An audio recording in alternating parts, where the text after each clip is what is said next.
Ooh.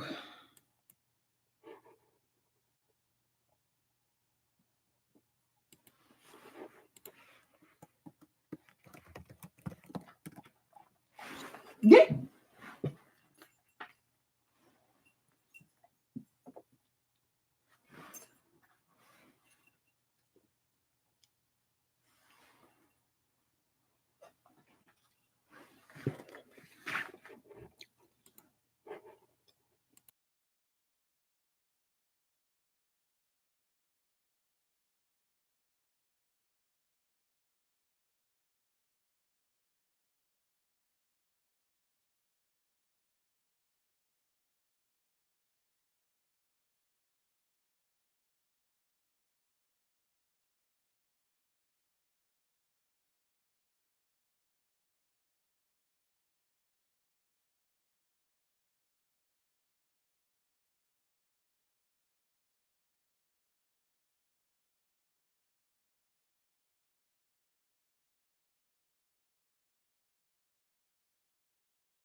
Okay.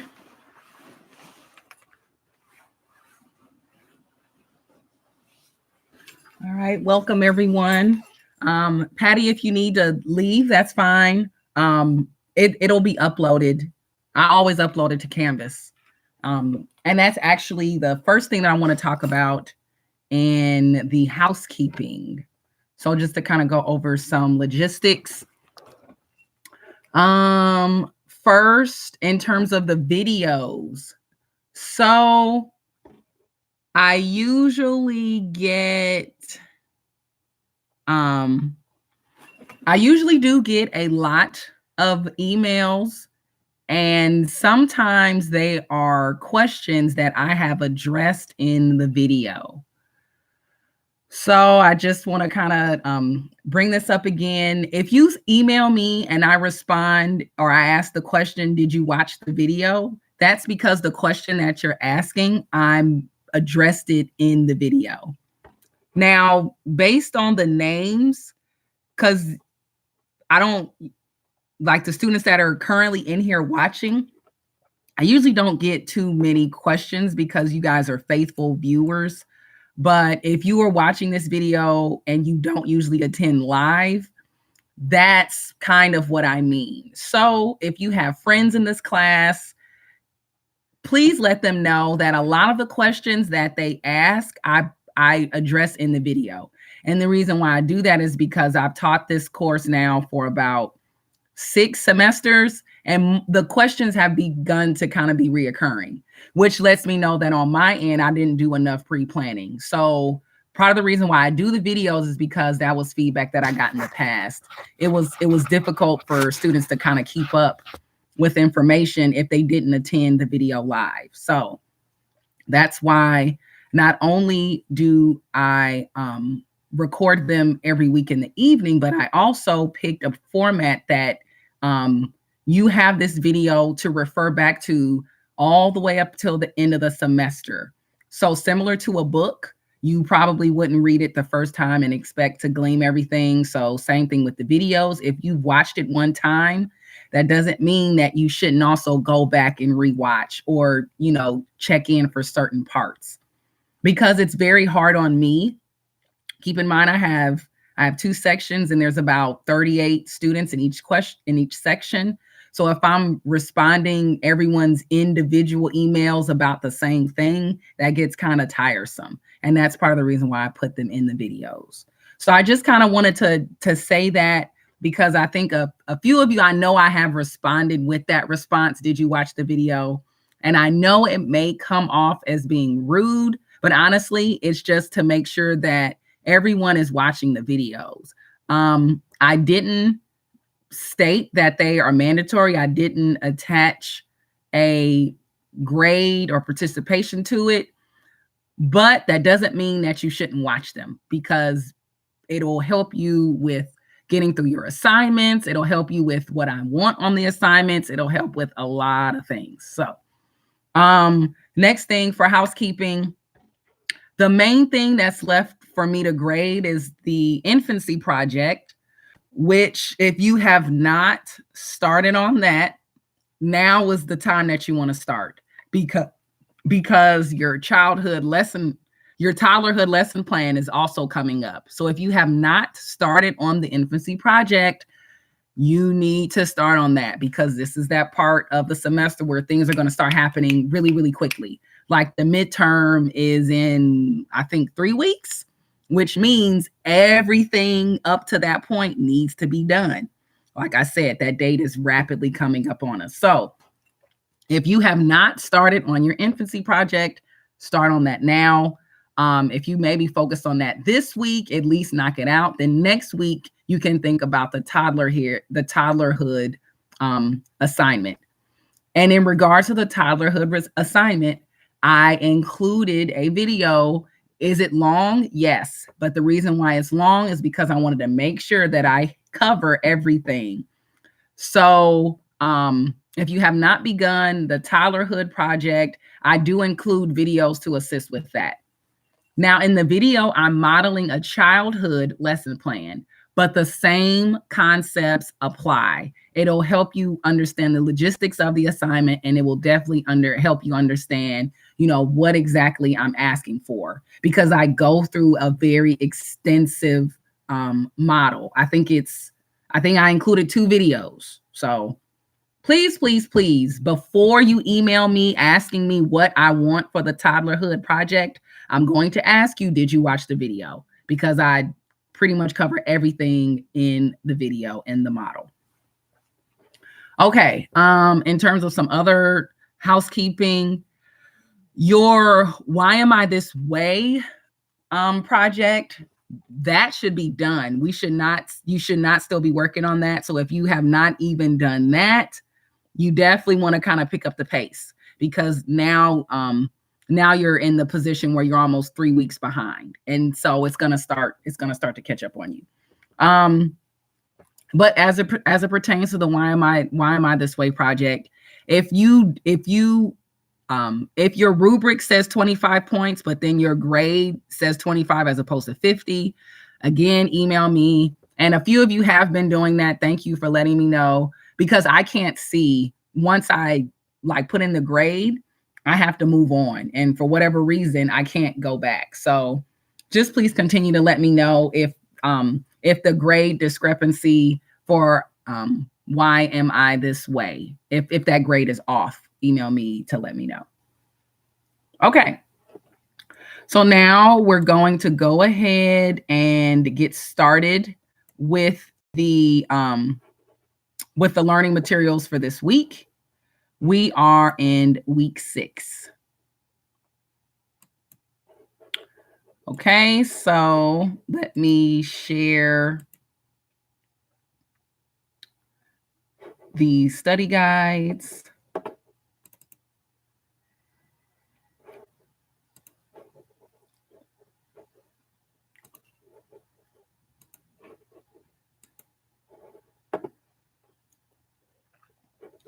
And this is week 6, and we are in chapter 5.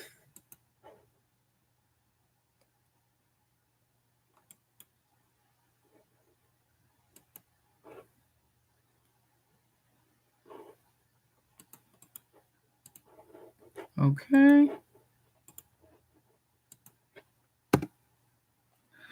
Okay, so there's the study guide. So if you want to go ahead and open that up, and that way you can follow along with my voice. And I'll just kind of go through what are some of the important things that we want to kind of cap when it comes to our learning of the infancy and toddlerhood stages.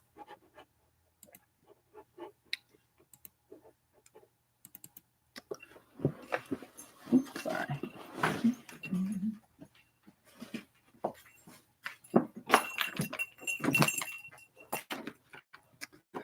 Okay.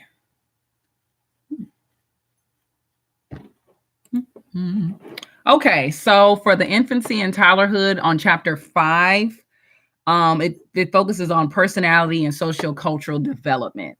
So I just want to kind of stop here and let everybody know that from now on, this is going to be the format of the book. It's going to spend 2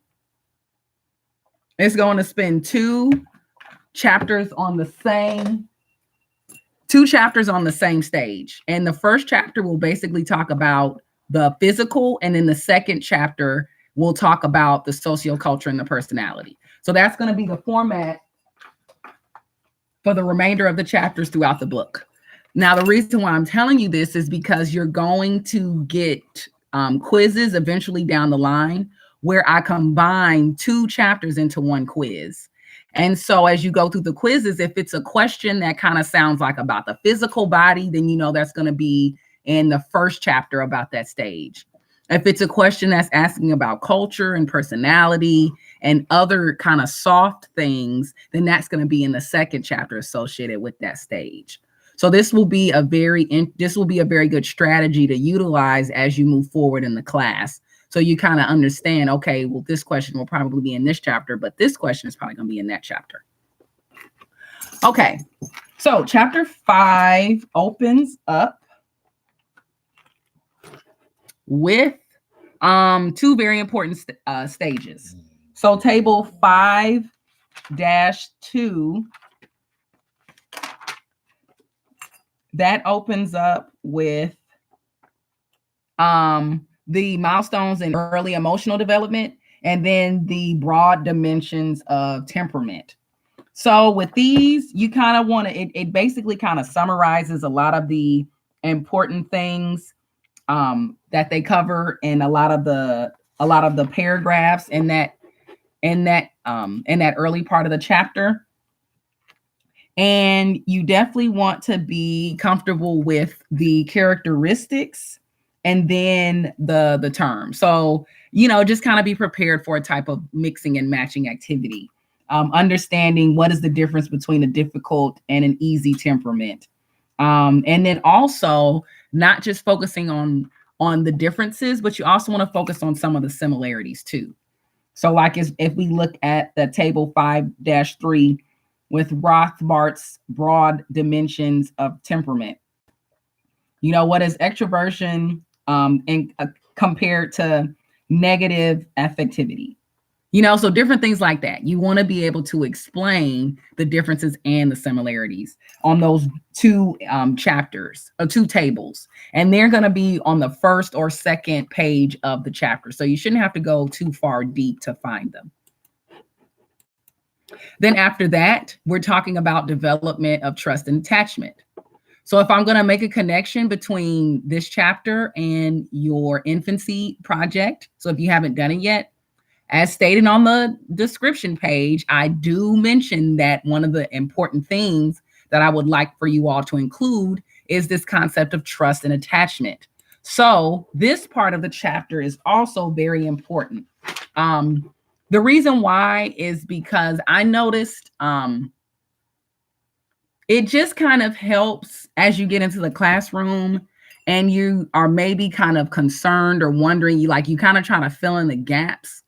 A lot of times I find myself, if parents may, tell an anecdotal story of, when they were, 9 months old, their father got deported, or when they were 9 months old, their mother went to jail, or when they were 9 months old, they were removed from the home due to CPS.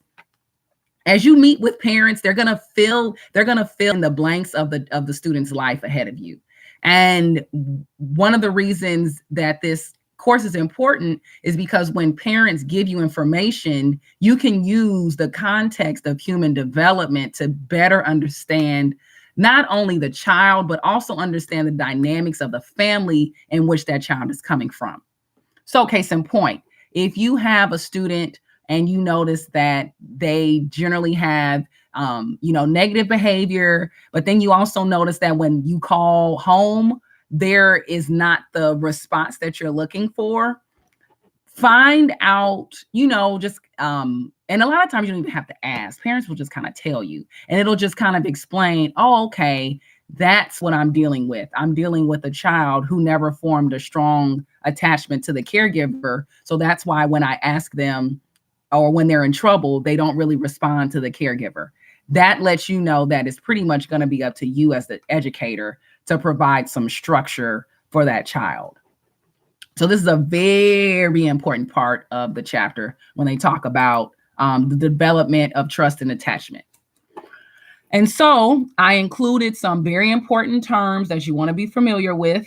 The cross-cultural comparisons are always important. And then there are two specific tables. So table 5-5 and then 5-7. And again, this is information that you want to include in your presentation. Like if you're still kind of struggling with, okay, what are some things I should put when I do my infancy project? Stuff like this. Basically information from chapters 4 and 5. That's what I explained in last week's class. And then table 5-7, if you have the second edition, it's on page 134.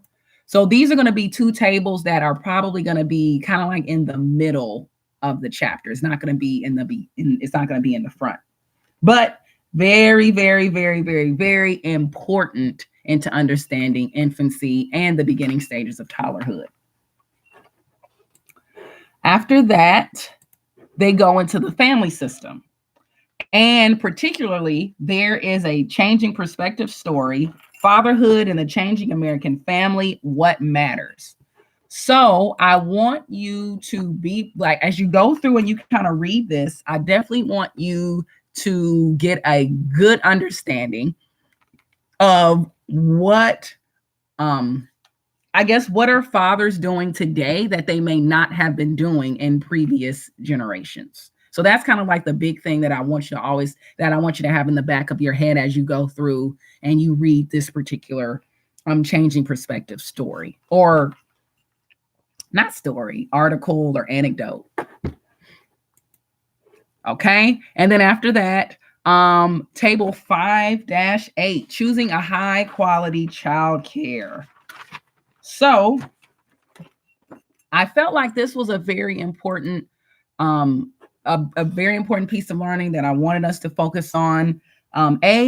Because I realized that a lot of times I get parents, like I get expecting parents, or sometimes I get parents that have children.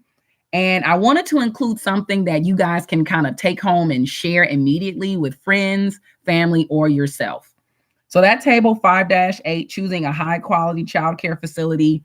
Those are some questions that, if you look at them, they address different aspects essential to the development of a good infant, and not a good infant, but just the proper development of an infant and a toddler.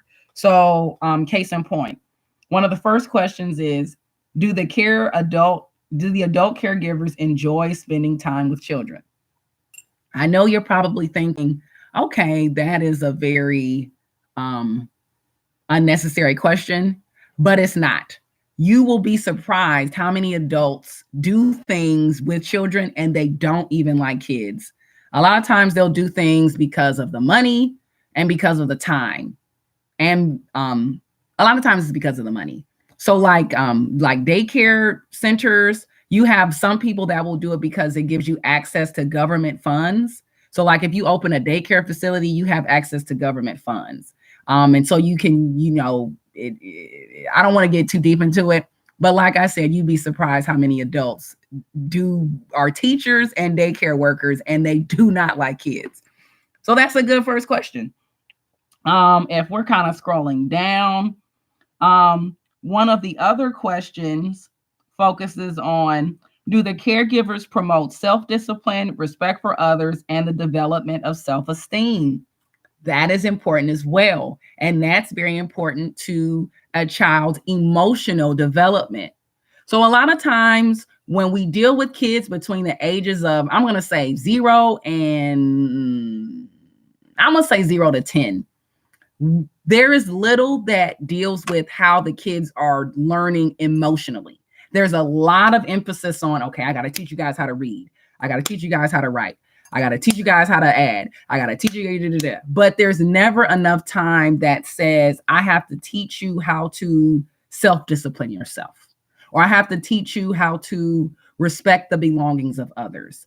And so it's very important that when you shop for a daycare facility, there is an emphasis on the social emotional learning and the reading and the writing, which at a daycare center at that stage, they really should be kind of focused on building the blocks of language and speaking. So it may not be too much math, but like I said, this is a really, really great table. And I will have a couple of questions in regards to that table, just to kind of make sure that we are gleaning that. And Daniel, you are right. Unfortunately, we do have a lot of people involved in the system, and they literally are just there for the check. So very great chapter. Share it with friends, family, with anybody you know who's currently going through this process of trying to find a good daycare. And it's good quality daycare is hard to find. And a lot of times you can use these questions if for any of my teachers that for any of you that are thinking of possibly working at a daycare center or possibly working at a center that's just for pre-K, ask the facilitators these questions. So like when you're going and you want to be interviewed, ask them things like, do you guys promote curiosity and a healthy lifestyle? Ask them those questions, because you don't want to work at a place where all day long you're just basically making sure that the kids eat and don't have dirty diapers. Like that's not all that a daycare should provide. Okay, so after that, there is a section that discusses discipline. So discipline,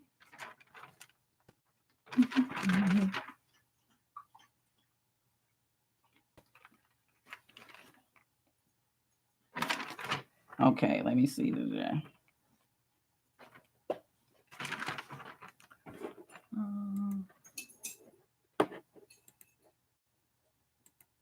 Okay, so I think with the discipline and with the family,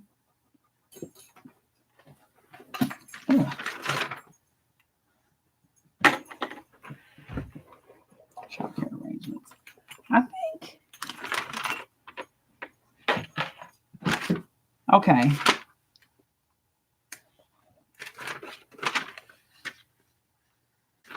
Styles, other family members, caregivers.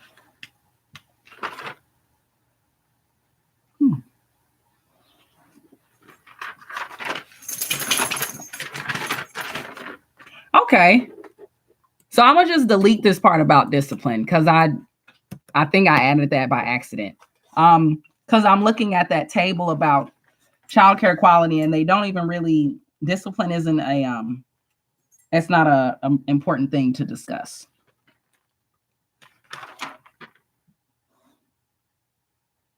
And let me just kind of double back and make sure.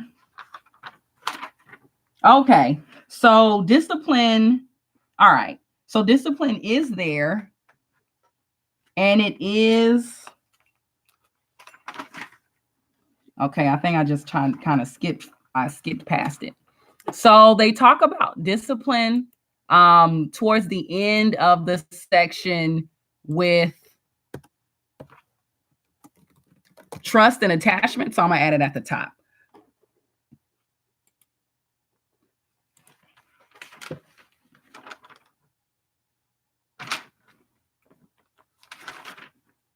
Okay, so like discipline and chapter in the second edition, that starts on page 132, where they have a really great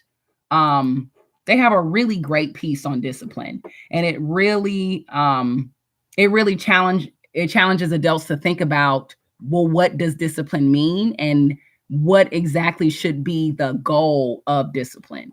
So again, this is something that I felt like if we have expecting parents, if we have current parents, aunties, aunts, grandma, grandpa. So this is another section of the chapter I think will be very beneficial and very applicable to our everyday lives. Okay, I'm glad I got that figured out. And then lastly, the chapter closes with infants and toddlers with special needs. So prospective educators. This is also a very, very, very important section of this chapter. You might even want to bunny ear it. The reason why it's important is because a lot of times children will display certain behaviors, and it's because of an impairment. But because they're so young and their language and their vocabulary is limited, a lot of times they can't effectively communicate that something is wrong. They may just start acting kind of standoffish. As an example, so like kids that may have hearing impairment and hearing impairments are often viewed as children that are kind of aloof. So like when they would do experiments, they noticed that children, if they couldn't hear, a lot of times they wouldn't respond to the parent. They would just kind of look at them strange. And parents were kind of thinking, oh, it's something, is does my baby not like me? Is my baby rude? When I give them commands, they act like they don't hear them. What's going on? So a lot of times it may be because of something like they can't see and they can't hear. And believe it or not, this is something that I see up into elementary school. So like we have pre-K babies that we're just now identifying that they have a hearing impairment or a vision impairment. And so those are the things that you kind of want to be on the lookout for, because those kids may be identified as having a learning disability, but it's not the case. They just can't hear that well, or they can't see that well. They just need a hearing aid, or they just need glasses. And so one of the things, at least in the state of Texas, before a child can be recommended for special education, they have to have a health screening where we test their hearing and their vision, because that used to be a thing. Kids used to be in special ed just because they couldn't hear well or they couldn't see well, as opposed to just giving them what they needed. So this is a very, very, very important section of the chapter. On the study guide, I include a question: how do these disabilities impact other areas discussed in this chapter? So if we're thinking about other areas, we're talking about attachment. If you're deaf, do you think you're going to form a really strong attachment to your mom or your dad? If you can't see, how do you think that would impact your attachment? How would that impact your trust? How would that impact so on and so forth? So that's kind of what I mean when I ask that question. And then lastly, they ended with abuse and neglect. And you kind of just want to be familiar with what are some examples of abuse and non-examples of abuse and neglect, and so on and so forth. Okay. So that covers everything important from the chapter that I want you guys to focus on. And I do see a number of you that are currently in the study guide, so that's good.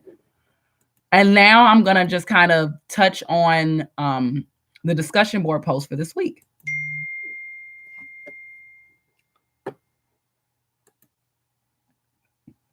Okay, so the discussion board post for this week is titled, "I'm Not a Baby Anymore. In your opinion, what are some of the major milestones that signifies when a child is no longer a baby, but an actual toddler?" So that's a pretty, lighthearted, straight to the point discussion post. Even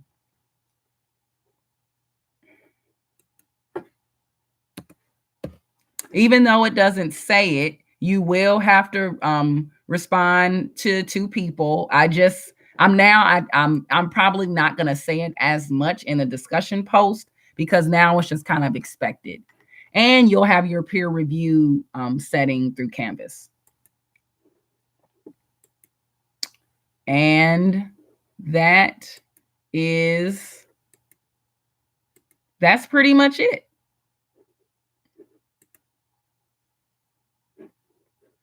So if anyone at this point, I'll kind of open it up for specific questions. So if you have a specific question for me, you can go ahead and hang back and type it into the chat box. But if you do not, that culminates this class. Again, please, please, please start working on your infancy project, and also start working on that Toddlerhood assignment. And before you start, watch the videos. I promise you, watch the videos. I cover a lot of things, and I know that if you would watch them, not just once, you may have to watch it, you may have to pause it, you may have to do some different things. But if you use the videos, I know you will be successful on both of those assignments. Okay. In terms of due dates, nothing has changed. So please remember that the due dates are all on calendar. So I should not be getting emails about when stuff is due. Everything is due from now until the literal end of the semester. It's all on the Canvas calendar and subsequent syllabus. So that is up to you all to make sure that you're keeping track of the due dates. All right, it's 7:15. I will hang back for about 5 minutes. If I don't have any questions, I will end the stream at 7:20.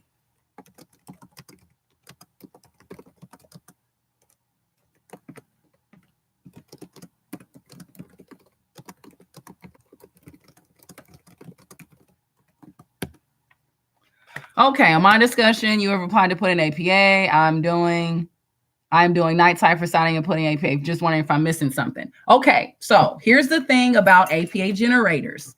Sometimes they're going to generate it correctly, sometimes they won't. So you kind of have to double back and make sure that you're using it correctly.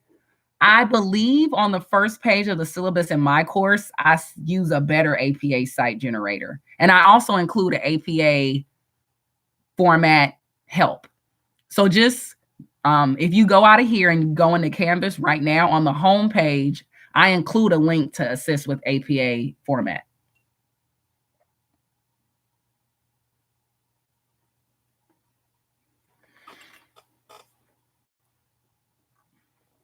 Okay, I turned in the Infancy project on Sunday night, but I didn't add any of the attached. Can I redo it? And yes, you can definitely do that.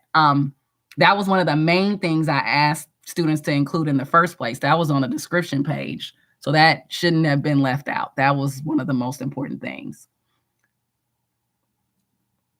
So that leads me back. Please, please, please, if you're working on an assignment, you should study that description page before you start on it. And I mean study it.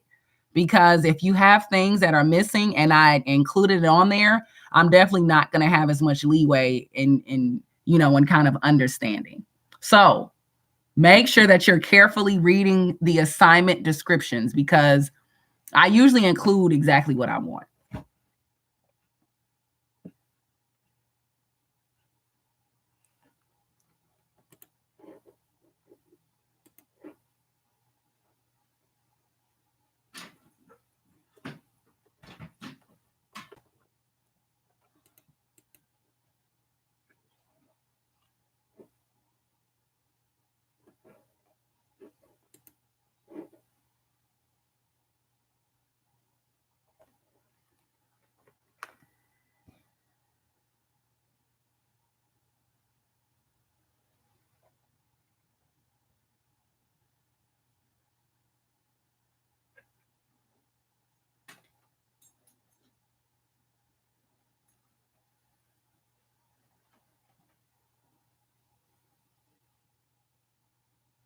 All information about the assignments are on their respective assignment pages, and they should be open.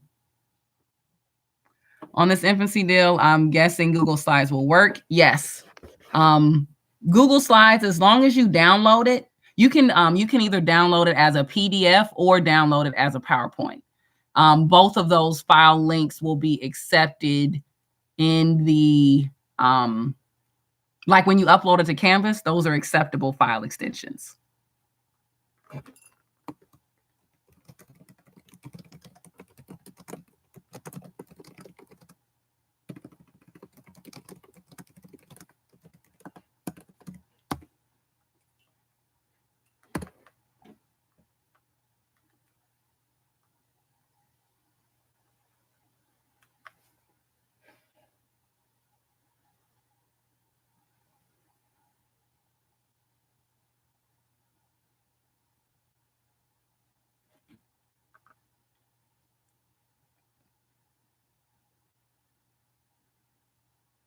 So, Ms. Flores, all of that information is on the assignment page. That's part of the reason why I took time to type up the extensive assignment pages. So if you want to know what's required, you just look on the assignments. There's an assignment link on Canvas, and you can see each and every assignment. You can click on it and you can see not only the rubric, but you can see the description of what's required. Miss Centeno, I'm sorry if I'm pronouncing your last name incorrectly. Do you mind going over the lesson plan due on Sunday? I did go over the lesson plan. That's the video that I've been referring throughout this entire time. So like if you look in week 5, I have 2 videos that are maybe 10 to 15 minutes long. Both of them are, and you can watch those videos, and that's where I went over the lesson plan.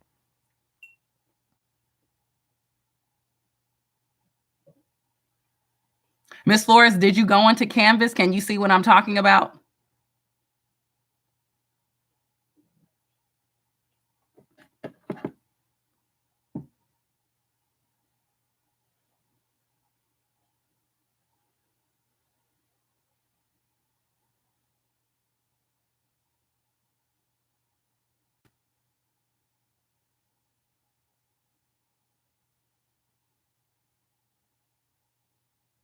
Ladies, let me know if you understand. I don't want to leave and you guys still have those questions. So type back into the chat box to let me know if you're in Canvas and you can see what I'm talking about.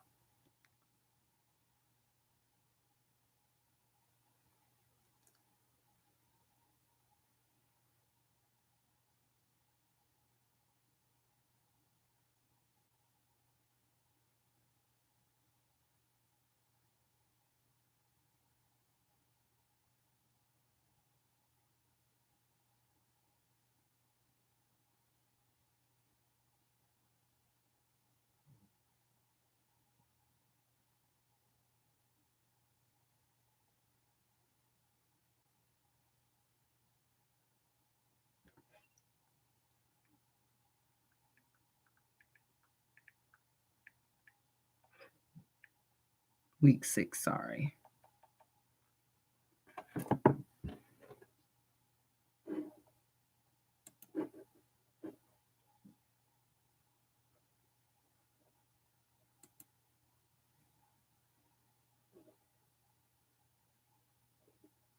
So Miss Maria, what about you? Did you find the video that I'm referring to?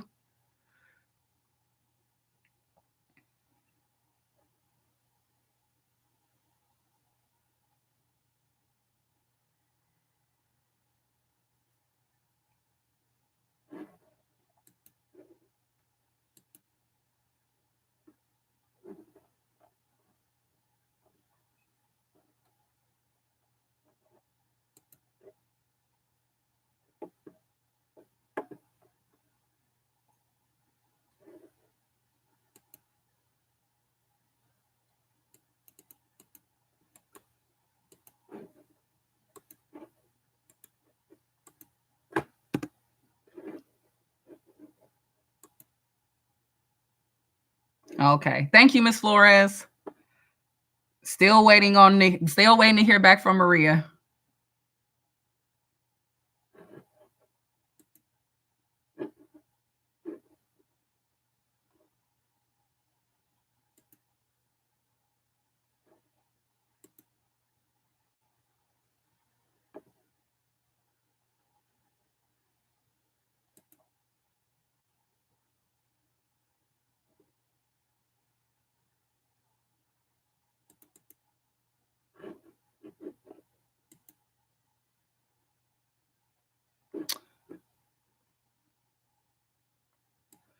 Okay. I'm hoping she figured it out. I haven't heard back from her.